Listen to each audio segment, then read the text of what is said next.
wastelands, through the highways, till my shadow turns to sun rays. And on we'll go, through the wastelands, through the highways, and on we'll go. This is my bike.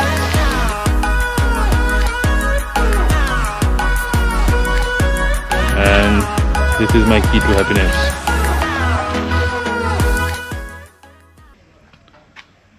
Good morning everyone.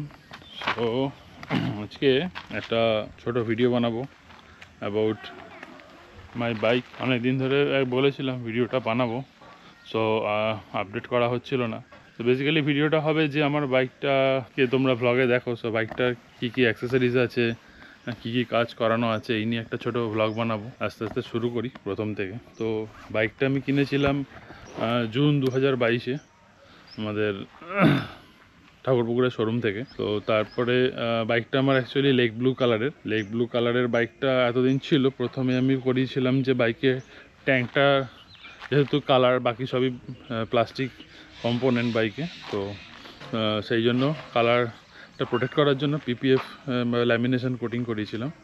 তো সেই lamination কোটিংটা প্রায় বছর দেড়েক চলেছিল, ঠিকঠাকই ছিল। তারপরে এই ব্ল্যাক একটা র্যাপিং করিয়েছিলাম, যদিও সেটা not like approved, but still প্রোটেকশানের জন্য করিয়েছি। ইন কেস কিছু হয় সেটা তখন দেখা যাবে। চলো একটা একটা করে পার্টস দেখাই তোমাদের কী কী আছে। এটা হিমালয়ান 411, আর স্টার্টিং থেকে শুরু করি, সামনে থেকে কী কী আছে। প্রথমে হচ্ছে উইন্ডশিল্ডে কিছু স্টিকারিং আছে, আমার চ্যানেলের নাম, যে রাইডগুলো যাই তাদের থেকে স্টিকারগুলো থাকে। এটা আমার রেমবো গ্রুপের স্টিকার। দেন এটা দ্য রিভলভিং হুইলসের স্টিকার, এটা অনেক দিয়েছিল আমাকে। এখানে কিছু কাস্টম স্টিকারিং আমার করা আছে, আমার ইনস্টাগ্রাম আইডি, ওখানে ভালো ভালো ফটো পোস্ট করা হয়। আচ্ছা, প্রথমে বলি হেডলাইটের যে এটা হচ্ছে এলসিবির থেকে নেওয়া। অনেক হেডলাইট গ্রিল থাকে, আমার ওই গ্রিল ব্যাপারটা ঠিক পছন্দ না, সেই জন্য এই ট্রান্সপারেন্ট শিটটা দিয়ে এটা করেছে। এটা বেশ ভালো, বেশ স্টাডি মেটেরিয়াল। এটা এইখানে হেডলাইট ক্ল্যাম্পের সঙ্গে এটা লেগে থাকে।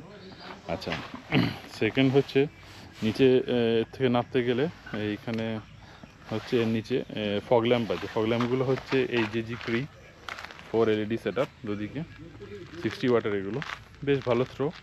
আমার অ্যাকচুয়ালি ইয়েলো আর হোয়াইট লাইটের কম্বিনেশন পছন্দ, ওই জন্য একটা ফিল্টার আছে, একটা ফিল্টার নেই।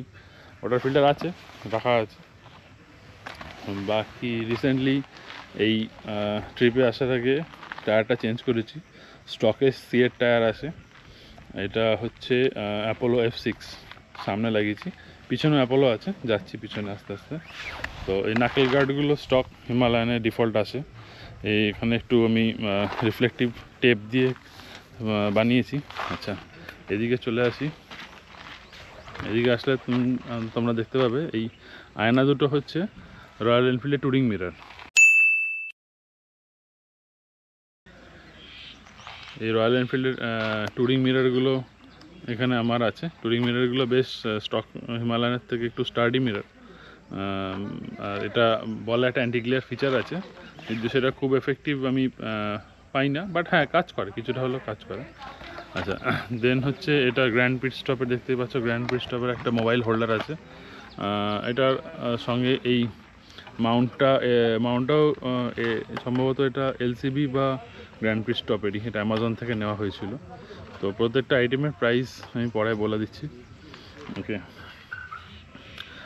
দেন হচ্ছে যে এখানে একটা 12 ভোল্ট সকেট প্লাস ইউএসবি চার্জারের একটা কম্বিনেশন আছে, দেখতে পাচ্ছ। এটা অ্যাডিশনাল সুইচ সমেত আছে এবং পুরোটা রেইন কাভার প্রোটেক্টেড, এবং এর ওয়্যারিংটা সেপারেট। আমি পরে যখন গাড়িটা খুলে দেখাবো, এর ওয়্যারিংটা সেপারেট। আচ্ছা, একটু রাস্ট পড়ে গেছিলো, এটা আমারই দোষ অ্যাকচুয়ালি। এটা মানে কয়েকদিন যাবৎ এই তলাটা অ্যাকচুয়ালি খোলা ছিল, তো এখান থেকে জলটা সিপিন করে রাস্টিংটা হয়েছে। বাকি তো এমনি ঠিক আছে, সবগুলোই কাজ করে, অসুবিধা নেই। অ্যাপার্ট ফ্রম দ্যাট এটা দেখালাম। আচ্ছা, এই সুইচটা হচ্ছে ফগ ল্যাম্পের, হার্নেসের সঙ্গে এসেছিলো এই সুইচটা। এটা ওয়াটারপ্রুফ সুইচ, তোমরা দেখতে পাচ্ছ। আচ্ছা, নেক্সট আইটেমে হচ্ছে যে এখানে আমি একটা নেম প্লেট বানিয়েছিলাম। এটা 4 ব্লকস থেকে ওরা বানিয়ে দিত, হোয়াটসঅ্যাপে কানেক্ট করে ওরা এটা করে। 4 ব্লকস থেকে এটা কানেক্ট করে এটা বানিয়েছিলাম। এটা ভালোই, একটু রং উঠে যাচ্ছে এখন বছর খানেকের পর। বাকি আচ্ছা, নেক্সট হচ্ছে কিটা আমি আমাদের লোকাল থেকে বানিয়েছিলাম। এটা অরিজিনাল কিটা আছে, এটা জাস্ট ফোল্ডিং কি গাড়ির মতো, জাস্ট এরকম খুললে গাড়ির মতো খোলে। কি ফব এটা ওই লোকাল মার্কেটে 300-350 টাকা পাওয়া যায়, যাই হোক, তো এমনি কাজ করে। বাকি নেক্সট সেট আপ হচ্ছে গাড়ি অন করলে এই ফ্ল্যাশারটা লাগানো আছে। হ্যাঁ, এই ফ্ল্যাশারটা সিমটেকের ফ্ল্যাশার, আর সঙ্গে এই প্রত্যেকটা এলইডি বাল্ব করা আছে। ইন্ডিকেটারের বাল্বগুলো প্রত্যেকটা এলইডি করা আছে। এই এলইডি বাল্বগুলো বেশ ব্রাইট, রাত্রিবেলা বেশ ব্রাইট। আচ্ছা, নেক্সট আপগ্রেড হচ্ছে এই হর্নগুলো হচ্ছে হেলার নাইট ব্লেজিং বা এরকম কিছু একটা নাম আছে, যাই হোক আমার মনে পড়ছে না, আমি অ্যামাজনের স্ক্রিনশট দিয়ে দেবো। এগুলো অ্যামাজনের ডিলে পেয়েছিলাম। নেক্সট শিফট করে যাচ্ছি একটা মেইন কম্পোনেন্ট, সেটা হচ্ছে ব্রাশ চেন। এইটা হচ্ছে আমার রোলনের ব্রাশ চেন। এই ব্রাশ চেনটা আমার মোটামুটি হয়ে গেল নয় করে অ্যাবাউট 15,000 কিলোমিটার্স মতো হয়ে গেল। খুব সুন্দর পারফরমেন্স, এবং খুব লো মেনটেন্যান্স। যেহেতু এই ব্রাশ চেনটা মানে অ্যাকচুয়ালি ব্রাশ কোটেড চেন, তো এই রাস্টিং ইস্যুটা নেই, একদমই নেই, এবং খুব লো মেনটেন্যান্স। ঠিক আছে, তো লো মেনটেন্যান্সের ফলে মানে সার্ভিস ইন্টারভ্যাল, চেইন সার্ভিস, যেটা আমরা চেন ক্লিন, চেন লুপ করি, সেটা অনেকটাই মানে কমে যায়। ঠিক আছে, আমি মোটামুটি ধরে নাও ব্রাশ চেন টুকু নর্মাল চেন, এটা মোটামুটি 1,500-2,000 কিলোমিটারে লিউপ করি, আমি ক্লিন করি, তো নো ওয়ারিজ। আচ্ছা, সারি গার্ড তো ডিফল্ট বাই স্টকেই আসে, এখানে কিছু নেই। পিছনে একটা এই এলইডিগুলো এগেন এই 4টে এলইডি ইন্ডিকেটারই আমার এলইডি করা। আচ্ছা, নেক্সট হচ্ছে এই কাদা গার্ডটা। It is very useful accessory for rainy season. নাহলে পুরো পিছনে যে বসে, ইনফ্যাক্ট আমি যখন রাইড করি আমারও কাদা ছিটে পুরো পিছন নোংরা হয়ে যায়, জামা টামা কাপড় নোংরা হয়ে যায়। তো বর্ষাকালের জন্য এটা অ্যাকচুয়ালি লোকাল আমাদের এখানে আছে কলকাতায়, টিসিজি যে চেন গ্যাং, ওদের থেকে বানানো বেসিক্যালি। তো ওইখান থেকে এটা বানানো, এটা আমার সারা বছরই লাগানো থাকে। আচ্ছা, নেক্সট অ্যাক্সেসরিজ হচ্ছে এটাও এলসিবির এই মাস্টার সিলিন্ডার গার্ডটা, এটা একটা লাগানো আছে, এখানে উপরে একটা লাগানো আছে ব্রেক প্যাডেল, এই ব্রেক অয়েলের যে ক্যানিস্টারটা যেখানে থাকে। তো এগুলো মোটামুটি আমার গাড়িতে আপাতত লাগানো আছে, আর তো তেমন কিছু নেই। পিছনের চাকাটা দেখো, পিছনের চাকাটাও অ্যাপোলো স্টকে সিএট থাকে। পিছনের চাকাটাও F6, পিছনের চাকাটা R6, সামনের চাকাটা F6, এইগুলো আছে। এবার তোমাদের মোটামুটি একটা করে দামগুলো বলবো, তারপর সিটটা খুলে সিটের তলায় কিছু মানে ইলেকট্রিক্যাল মডিফিকেশান আছে, সেটা দেখাচ্ছি তোমাদের। তো এলসিবির এই গার্ডটা নিয়েছিল আমার থেকে মোটামুটি 900 টাকা সামথিং, অনেক দিন হয়ে গেছে, 900 টাকা মতো নিয়েছিল। ঠিক আছে, এই স্টিকারিংগুলো আমি নিজে ডিজাইন করে প্রিন্ট করি, তো এগুলো এক একটা কস্টিং মোটামুটি ওই 100 থেকে 150 টাকার মধ্যে হয় বড়োগুলো। এই ছোটোগুলো 30 টাকা 40 টাকা করে পড়ে। দেন এই ফগলাইট পুরো হারনেস নিয়ে সব কিছু নিয়ে সেট আপ পড়েছিল মোটামুটি আমার অ্যাবাউট 4,000 টাকা মতো, 3,900 সামথিং, হারনেস ওয়্যারিং সব নিয়ে। ঠিক আছে, দেন এই যেটা আরেকটা অ্যাক্সেসরিজ আমি মিস করে গেছি, সেটা হচ্ছে এই গ্রিলটাও অ্যামাজন থেকে নেওয়া হয়েছিল, রেডিয়েটার গ্রিল প্রোটেক্টরটা। সেটা আমার মোটামুটি পড়েছিল গ্রিলটা ওই 900 টাকার মতো। দেন এই হর্ন দুটো আমি কিনেছিলাম অ্যামাজনের ডিলে। এগুলো এমনি এমআরপি অ্যাবাউট 700, ডিলে আমার পড়েছিল মোটামুটি দুটো হর্ন অ্যাবাউট দুটো মিলে 700 টাকা মতো পড়েছিল। এমনিতে মোটামুটি 1,400 টাকার মতো দাম হয়, 50% মতো ডিসকাউন্ট ছিল। দেন এইদিকে এই গার্ড দুটো মোটামুটি ওই 800-900 টাকা পিস এরকম পড়েছিল এতে। বাকি এদিকে আর হ্যাঁ, এই কাজটা যেটা করেছিলাম টিসিজির থেকে, যেটা বলছিলাম চেন গ্যাংয়ের থেকে, এই পুরো কম্পোনেন্ট এদিকে সারি গার্ডের সঙ্গে বেশ ভালোভাবে কানেক্টেড করা আছে। এটার সঙ্গে দিয়ে এইটাকে সব লোহার প্যানেল নিয়ে এটা মোটামুটি 1000 টাকা নিয়েছিল। খুব ভালোই করেছিল কাজটা ফিটিংসওয়ালা। এলইডি বাল্বগুলো 4টে এলইডি বাল্ব 800 টাকা 4টে ইন্ডিকেটারের জন্য। আর উপরে আসি এবার, উপরেতে হচ্ছে এইটা হচ্ছে mobile holder, waterproof mobile holder grand পিস্টপের। এটা পড়েছিল 1600 টাকা মতো, এটা ওয়েলিংটন মার্কেট থেকে কেনা।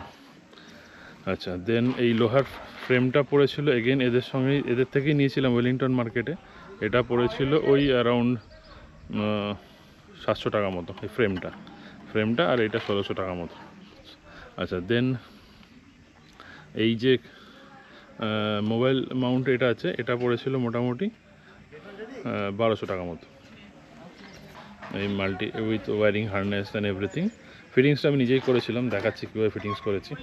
তো এর সঙ্গে এই মোবাইল মাউন্টের ওয়ারিংটা ওপেন ছিল, সেই জন্য আমি একটা এরকম মেশ প্রোটেক্টিং গার্ড যেটা পাওয়া যায় এগুলো অ্যামাজনে, এগুলো 300 টাকায় 5 মিটার মতো পাওয়া যায়। এটা খুবই মানে ইঁদুর ফিঁদুর কেটে দিলে সেগুলোর থেকে সেভ করে, খুবই ভালো মানে অ্যাক্সেসরিজ। এটার মধ্যে দিয়ে পাস করিয়েছিলাম। তো এইটা মোটামুটি 300 টাকা মতো নিয়েছিল এইটা। আর এটা আমার নিজেরই সব ইনস্টল করা, দেখাচ্ছি ইনস্টলেশনটা। এইগুলো মোটামুটি ছিল, আশা করি সব অ্যাক্সেসরিজ কভার করেছি। আর এলইডি বাল্বের দামগুলো বলেছি। আচ্ছা, আরেকটা অ্যাক্সেসরিজ আছে, এটা হচ্ছে হেডলাইটে তোমরা দেখবে এই যে বাল্বটা আছে, এটা নাইট ব্রেকার আছে। নাইট ব্রেকার এই বাল্বটা আমার একটা বন্ধুর থেকে আমি নিয়েছিলাম। মোটামুটি অরিজিনাল প্রাইস ওই 1900 টাকা মতো জোড়া, অ্যামাজনে দেখা যায় 1800-1900 টাকা জোড়া। এটা আমি বন্ধুদের নিয়েছিলাম, মোটামুটি 500 টাকা মতো আমাকে পেয়েছিলাম এটা। তো এইটা মোটামুটি ভালোই আলো, স্টকের বাল্বের থেকে বেশ ভালো আলো। আচ্ছা, এই মিরার্সগুলো তো বললাম ইয়ের থেকে ক্যারি ফরওয়ার্ড হয়েছে, আমার আগের গাড়িটা যেটা মিটিওর ছিল তার থেকে ক্যারি ফরওয়ার্ড হয়েছে। তো এইগুলো আমার পড়েছিল ডিসকাউন্ট ফিসকাউন্ট বাদ দিয়ে 2800 টাকা মতো। অনেক দিন হয়ে গেছে, প্রায় 3 বছর হতে চললো। তো 3 বছর মতো হতে চললো এই মিরার্সগুলো, এগুলো এটা পড়েছে। আচ্ছা, আরেকটা এইটা 4 ব্লগসের থেকে যেটা নিয়েছিলাম, এটা মোটামুটি 699 টাকা নিয়েছিল এই প্লেটটা। শুধু এটা খুব মোটা প্লেটে বানানো, শুধু রঙটা উঠে যাচ্ছে। আচ্ছা, নেক্সট যেটা হচ্ছে ট্যাঙ্ক র্যাপটা করতে আমার মোটামুটি নিয়েছিল 1200 টাকা ট্রান্সপারেন্টের জন্য। আর এই কালারটা যেহেতু ব্ল্যাক শেডের বানিয়েছি, ব্ল্যাক শেডটা আমার এই ট্যাঙ্ক র্যাপটা আমার পড়েছিল মোটামুটি 1600 টাকা। এই টোটাল এই স্টিকারিং 01 স্টিকারিং সব নিয়ে পড়েছিল মোটামুটি 1600 টাকা মতো। এটা খুব রিসেন্ট করার ব্লগটা আছে আমার চ্যানেলে, তোমরা দেখতে পারো। এই স্টিকারিংগুলো তো আগে বললাম যে আমি রাইডে গেলে এগুলো পাই, সেইগুলোরই এখানে লাগানো আছে। বাকি আর তো তেমন কিছু নেই অ্যাক্সেসরিজ। এবার তোমাদের সিটটা খুলে একটু দেখাই কীভাবে করেছে। তো যেমন বলছিলাম, দেখো আমার গাড়ির original wrong blue and white, lake blue কালারের। তো ট্যাঙ্কের এখানে তোমরা দেখতে পাচ্ছ। তো এইখানে হচ্ছে সেই যে ওয়্যারিংটা দেখালাম, ওইখান থেকে তলা থেকে এসে ওয়্যারিংটা এই তলা থেকে এসে ব্যাটারিতে কানেকশন দিয়েছি। দেন এই যে এটা হচ্ছে সিমটেকের ফ্ল্যাশার ইউনিটটা, এটাও এখানে যে পোর্টগুলোতে বলেছিল দুটো পোর্টের মধ্যে কানেক্ট দিতে, সেই পোর্টেও কানেকশান দেওয়া রয়েছে। মোটামুটি খুব একটা মানে খারাপ ওয়্যারিং না, একদম প্লাগ অ্যান্ড প্লে সিস্টেম। তো আশা করি এতদিন তো কোনো প্রবলেম হয়নি এতে। এই মোটামুটি ভিতরে সিস্টেম আছে, ক্লিন ইনস্টলেশন, কোনো ঝামেলা নেই। দেন এগেইন এইগুলোই আছে মোটামুটি আমার বাইকে অ্যাক্সেসরিজ। তো বাইকের ব্লগ দেখো, তো বাইকটার সঙ্গেও পরিচিতি হওয়া দরকার।